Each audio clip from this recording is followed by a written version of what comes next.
अस्सलाम वालेकुम डिज़ाइनर्स। उम्मीद करता हूँ आप खैरियत से होंगे और सीएनसी डिज़ाइन लैब की वीडियोस से फ़ायदा हासिल कर रहे होंगे। लास्ट सेशन में हमने 2D और 2.5D की डिज़ाइनिंग कवर कर ली थी। आज से एक नया सेशन शुरू हो रहा है जिसमें हम 3D डिज़ाइनिंग सीखेंगे।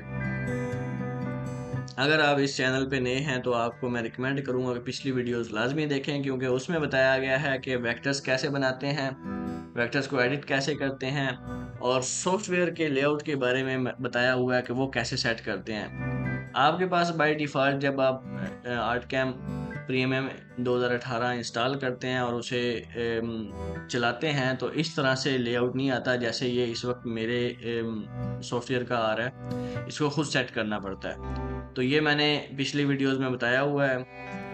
हमारे 3D डिज़ाइनिंग के सेशन में सबसे ज़्यादा इम्पोर्टेंट वेक्टर्स ही हैं। जितने अच्छे वेक्टर्स होंगे और जितने एक्यूरेटली ड्रॉन वेक्टर्स होंगे, पैमाइश के हिसाब से, मेजरमेंट के हिसाब से वो जितने एक्यूरेट होंगे उतना अच्छा डिज़ाइन बनेगा। तो चलिए गाइस स्टार्ट करते हैं 3D टूल्स के इंट्रोडक्शन से। 3D टूल्स में हमारे पास कोई 5 से 7 टूल्स टोटल हैं जिनसे हम पूरा 3D डिज़ाइनिंग का कोर्स लेके चलेंगे और सारे डिज़ाइन क्रिएट करेंगे। शेप एडिटर सबसे बेसिक टूल, उसके बाद टू रेल स्वीप सबसे एडवांस टूल और फिर टर्न, स्पिन और एक्सट्रूड ये इन बिटवीन है। इनको हम एडवांस भी नहीं कह सकते और इनको बेसिक भी नहीं कह सकते। ये कहीं कहीं इस्तेमाल होते हैं, लेकिन सबसे ज़्यादा शेप एडिटर इस्तेमाल होता है, ये वाला, और ये टू रेल स्वीप। लेआउट में हमने सेट किया हुआ है कि शेप एडिटर और उसके बाद टू रेल स्वीप। अगर आप इसी टू रेल स्वीप वाले टूल के ऊपर क्लिक करेंगे, राइट क्लिक, तो बाकी स्पिन, एक्सट्रूड और टर्न वाले टूल भी आ जाएंगे। जब हमें उनकी ज़रूरत होगी तब हम उनको राइट क्लिक करके क्लिक करेंगे तो हमारे पास वो आ जाएंगे, अदरवाइज़ हमें ज़रूरत नहीं है। उसके बाद ये 3D ब्लेंड है और ये है कॉन्टूर ब्लेंड। उसके बाद लास्ट पे ये दोनों बहुत कम यूज़ होते हैं, ये कहीं कहीं यूज़ होते हैं कुछ कॉम्प्लिकेटेड किस्म की डिज़ाइंस बनाने के लिए। और उसके बाद हमारे पास क्लिप आर्ट लाइब्रेरी है। क्लिप आर्ट लाइब्रेरी में हम जो डिज़ाइंस बनाते हैं उनको सेव करते रहते हैं ताकि अगर वो बाद में रिपीट होते हैं तो हमें वो काम आ सकें। जैसे मैंने यहाँ पे ये छोटे छोटे फूल बना के रखे हुए हैं, जहाँ पर मुझे इनकी ज़रूरत होती है मैं यहाँ पे क्लिक करता हूँ तो ये हमारे पास यहाँ इंपोर्ट हो जाता है। और फिर जहाँ पर भी मुझे ये चाहिए होता है वहाँ पर उतने ही साइज़ में एडजस्ट करके मैं इसको यूज़ कर लेता हूँ। ये देखें इस तरह से अगर मैं पेस्ट करूँगा तो ये मेरे पास एक बना बनाया 3D डिज़ाइन आ जाएगा। ये भी तरीका आपको बताऊंगा कि कैसे इसको सेव करते हैं। उसके बाद ये अभी अभी मैंने रीसेट रिलीफ वाला टूल इस्तेमाल किया। ये बेसिकली हमारे सारे टूल को हमारी सारी लेयर को रीसेट कर देता है। जो भी हमने डिज़ाइन बनाया हो उस लेयर में उसको रीसेट करने के लिए ये वाला टूल इस्तेमाल होता है। तो चलिए हम शेप एडिटर से आज स्टार्ट करते हैं। शेप एडिटर को जैसे ही मैंने क्लिक किया उसके अंदर ये ऑप्शंस खुल गए, बिल्कुल वैसे ही जैसे हम वेक्टर को सिलेक्ट करते हैं और उसमें ऑप्शंस खुल जाते हैं, ऐसे ही 3D टूल को भी सिलेक्ट करेंगे तो उसके ऑप्शंस खुल जाएंगे। अब ये इस वक्त मांग रहा है वेक्टर जिसके ऊपर शेप बनेगी, तो उसके लिए मुझे वेक्टर्स लगाने पड़ेंगे। सबसे पहले एक रेक्टेंगल क्रिएट कर लेते हैं रेफरेंस के लिए। एक यहाँ पे सर्कल बना लिया और एक बना लिया स्टार।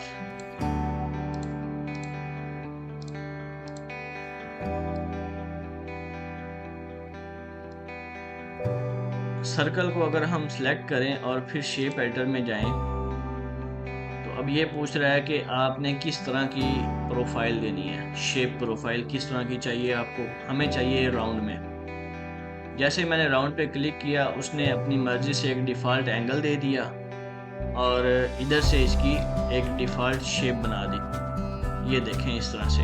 अब ये ट्विडल मैं कैसे कर रहा हूँ बिना ट्विडल व्यू के बटन के।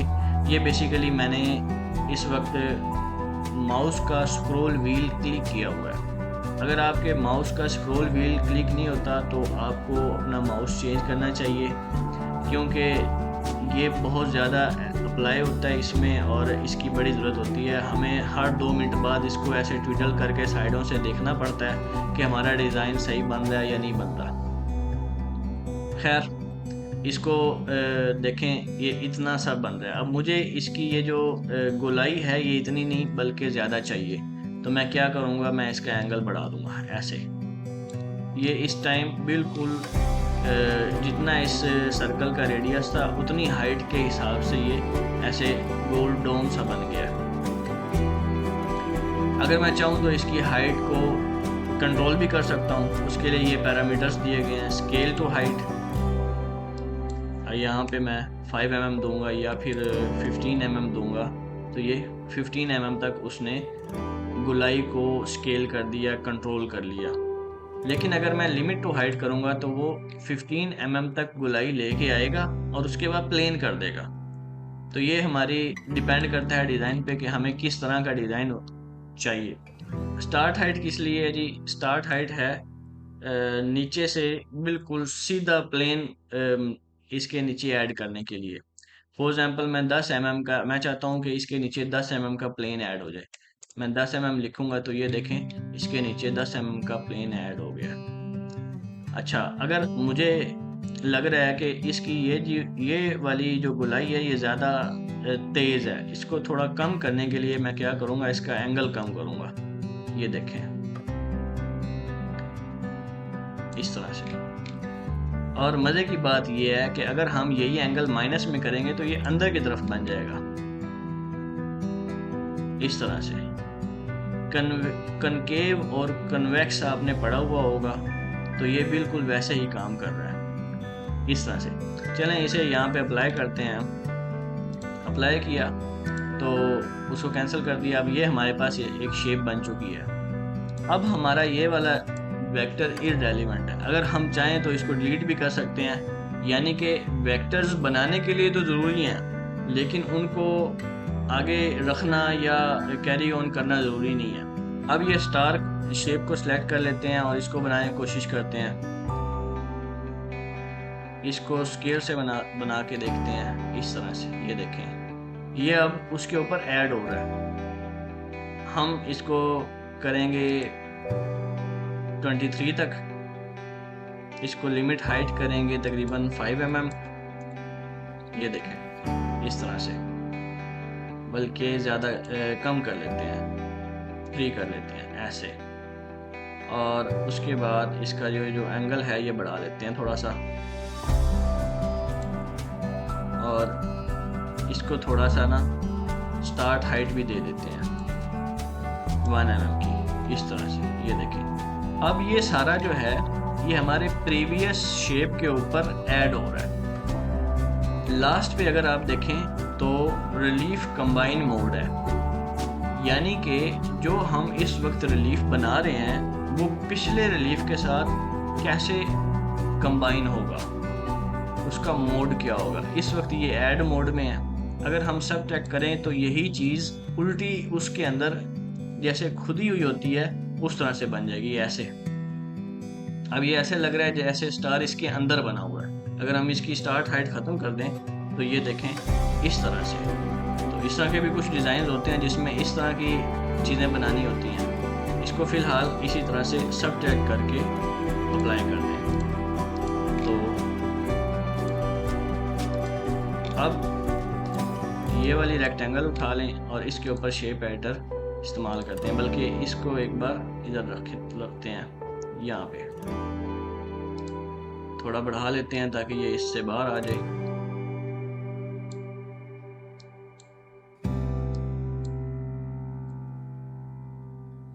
ऐसे। और उसके बाद इसको हम कहते हैं कि हमें प्लेन जो है वो 10 mm चाहिए। अच्छा, अब कंबाइन मोड सबट्रैक्ट था तो इसलिए इसने इसको भी सबट्रैक्ट कर दिया नीचे की तरफ। अगर हम ऐड करेंगे तो ये ऐड हो जाएगा, लेकिन हम इसमें ट्राई करते हैं मर्ज को, क्योंकि हमने ये दोनों देख लिए थे। मर्ज हाई करेंगे तो जो इसमें हाई होगा वो इसमें मर्ज हो जाएगा, मतलब जिसकी हाइट ज़्यादा होगी वो नज़र आएगा। ये इसका मतलब ये होता है मर्ज हाई का। अगर हमारी ये वाली शेप ऊंची होगी तो वो नज़र आएगी, अगर पुरानी शेप ऊंची होगी जो पहले से बनी हुई है तो वो नज़र आएगी। ये देखें, मैंने यहाँ से वेक्टर विजिबिलिटी टॉगल की थी, जिस वजह से वेक्टर जो है वो नज़र आना बंद हो गए। ये करने का ये मकसद मेरा क्या था कि ये मुझे क्लियरली नज़र आए। अब यहाँ पे वेक्टर्स भी नज़र आ रहे हैं और इसका 3D डिज़ाइन भी नज़र आ रहा है। अगर मैं इसको क्लिक कर दूँगा इस वाले ऑप्शन को, टॉगल वेक्टर विजिबिलिटी, तो हमारा जो वेक्टर्स हैं वो छुप जाएंगे और क्लियरली हमें ये डिज़ाइन नज़र आने लग जाएगा। यहाँ पर एक और चीज़ बताता जाऊँ, ज़ीरो प्लेन, अगर मैं इसको अनचेक कर दूँ तो हमारा ज़ीरो प्लेन भी ख़त्म हो जाएगा। मतलब वो वाला एरिया जहाँ पे ज़ीरो है, Z जहाँ पे ज़ीरो है, यहाँ पे Z जो है वो 10 mm था और यहाँ पे भी 10 mm है, लेकिन बाकी जगहों पे हमने कुछ नहीं बनाया तो इसलिए वहाँ पे ज़ीरो प्लेन है, तो इसलिए वो नज़र आना बंद हो गया। अगर मैं इसको ड्रा करूँ यानी कि ऑन करूँ तो फिर ये नज़र आने लग जाएगा। अब अगर हम इस रेक्टेंगल के स्टार्ट हाइट को बढ़ाएं और 20 पे ले जाएं तो आप देखें कि जो जितना ऊंचा है वो नज़र आ रहा है, बाकी नज़र नहीं आ रहा। अगर हम 25 कर दें तो वो बिल्कुल ही ख़त्म हो गया। लेकिन दूसरा ऑप्शन क्या है, मर्ज लो, कि जो लो है वो नज़र आए, जो हाई है वो नज़र ना आए। अगर हम अब बेसिकली वो रेक्टेंगल तो यहाँ पे मौजूद है, उसका वो जो प्लेन है वो भी बन रहा है, लेकिन हमारा कंबाइन मोड ऐसा है जिसमें वो नज़र नहीं आ रहा। अगर मैं यहाँ पे 25 की बजाय 5 कर दूँ तो अब आप देखेंगे कि सिर्फ वो वाला हिस्सा नज़र आ रहा है जो 5 के अंदर आता है। प्रीवियस रिलीफ का वो हिस्सा हमें नज़र आ रहा है जो इस न्यू रिलीफ के 5 mm की स्टार्ट हाइट में शामिल है। फॉर एग्ज़ाम्पल मैं इसको 13 कर देता हूँ। ये देखिए, अब ये 13 तक जो बना हुआ है, 13 की हाइट तक वो नज़र आ रहा है। मतलब आप सिंपली ये कह सकते हैं कि हम प्रीवियस जो रिलीफ है उसकी हाइट को कंट्रोल करने के लिए भी इसे इस्तेमाल कर सकते हैं या काटने के लिए भी इसे इस्तेमाल कर सकते हैं। मर्ज हाई करेंगे तो ऊपर वाला नज़र आएगा, लो करेंगे तो नीचे वाला नज़र आएगा, और रिप्लेस करेंगे तो वो उस पुराने रिलीफ को रिप्लेस कर देगा, बिल्कुल ही रिप्लेस कर देगा, उसकी जगह खुद बना लेगा। अगर मैं इस स्टार को सिलेक्ट करूं तो ये देखें, ये इस तरह से उसने किया, उसने बाकी सारा कुछ जो है वो रिप्लेस कर दिया, अपनी जगह खुद बना ली। अगर सर्कल को करूं तो सर्कल भी यही करेगा। मतलब जो भी शेप मैं यहाँ पे सिलेक्ट करूँगा उस शेप को ये सिलेक्ट कर लेगा और उसके मुताबिक काम करने लग जाएगा। जब तक मैं अप्लाई नहीं करता तब तक ये बनेगा नहीं, ये बस नज़र आ रहा है और इसका और कोई वो नहीं है, एप्लीकेशन नहीं है। जब हम अप्लाई करेंगे तो उसके बाद ये बन जाएगा और उसके बाद इसे चेंज नहीं किया जा सकता। अगर मैं इसको अप्लाई कर दूँ यहाँ पे तो अब आप देखेंगे कि हमारे पास ये एक प्लेन है, उसके ऊपर फिर एक स्टार्ट हाइट है, फिर हमारी ये गुलाई है, उसके अंदर ये स्टार बेबल हो के बना हुआ है। तो उम्मीद करता हूँ गाइज आपको समझ आ गई होगी शेप एडिटर की। अभी एक रेफरेंस के तौर पे मैं आपको एक शेप बना के दिखाता हूँ।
तो गाइज आपने देखा कि हमने ये एक छोटा सा सादा सा एक फूल सा बनाया है। ओके गाइज, अपना ख्याल रखिएगा और लाइक शेयर और कमेंट ज़रूर कीजिएगा। अल्लाह हाफिज़।